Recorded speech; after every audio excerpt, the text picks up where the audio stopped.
পেহেলগামে সন্ত্রাসবাদী হামলা নিয়ে ভারত যখন পাকিস্তানের একের পর এক জঙ্গি ঘাঁটি গুড়িয়ে দিচ্ছে, ঠিক তখন সামনে আসলো 1991 সালের ভারত ও পাকিস্তানের মধ্যে স্বাক্ষরিত একটি দ্বিপাক্ষিক চুক্তি। কংগ্রেস নেতা রাহুল গান্ধীর স্পষ্ট অভিযোগ, ভারতের তথ্য চলে গিয়েছে পাকিস্তানে। অন্যদিকে রাহুলের এই অভিযোগ মানতে নারাজ বিজেপি।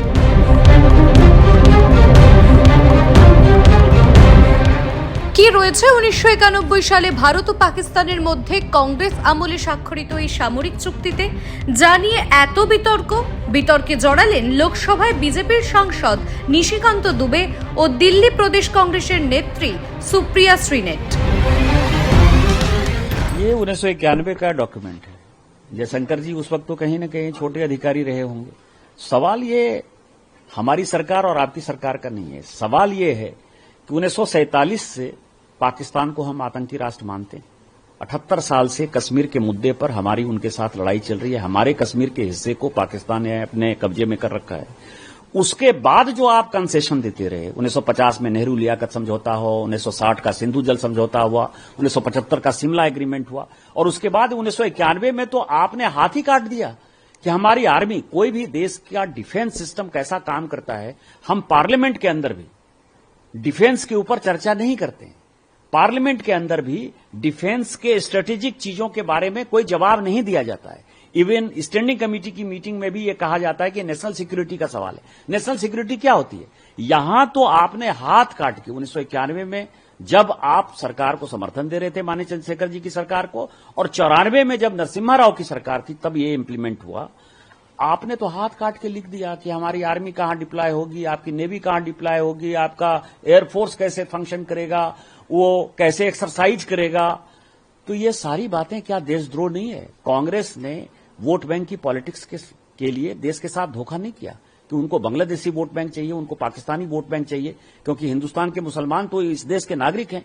उनको पता है कि उनके कब्जे में नहीं आने वाले हैं। ऐसा वोट बैंक जो किराएदार बना हुआ है, उस कारण से किया। और मुझे लगता है कि भारत सरकार को इसके ऊपर जो है देशद्रोह का मुकदमा चालू करना चाहिए, और इस एग्रीमेंट के ऊपर जो एग्रीमेंट बनाने वाले थे, करने वाले थे, उनके ऊपर वो जिंदा है या नहीं जिंदा है वो उनका अपना सवाल है, लेकिन किस परिस्थिति में हुआ ये देश को बताना चाहिए और कांग्रेस के ऊपर एफआईआर करना चाहिए। निश्चित तौर पर सरकार को पहले से पता है, लेकिन सरकार को जो है इसके ऊपर एक्शन करना चाहिए कि कौन सा इस देश के बाहर के तत्वों से जो लड़ रहे हैं, देश के अंदर के जो तत्व हैं, चाहे सोशल मीडिया इन्फ्लुएंसर हैं, चाहे इस तरह के पार्टी के लोग हैं, कांग्रेस पार्टी के लोग हैं, खासकर विपक्ष जिनके पीछे पीछे खड़ा नजर आता है, उसके ऊपर भी कार्रवाई करने का वक्त आ गया है।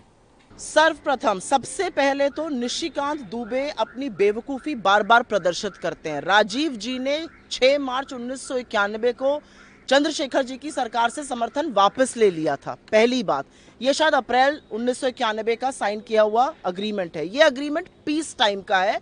पीस टाइम में गलतफहमी ना हो दो देशों की सेनाओं के बीच में, थल सेना, वायुसेना, जल सेना मूवमेंट से, उसके बारे में है। जब अभी हमने कार्रवाई की है, हमारे ऊपर आतंकी हमला हुआ था, हमने जवाबी आक्रामक कार्रवाई की है।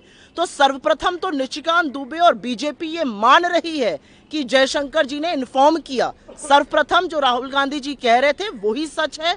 जयशंकर जी ने इन्फॉर्म किया पाकिस्तान को, और उसकी पुष्टि खुद बीजेपी कर रही है।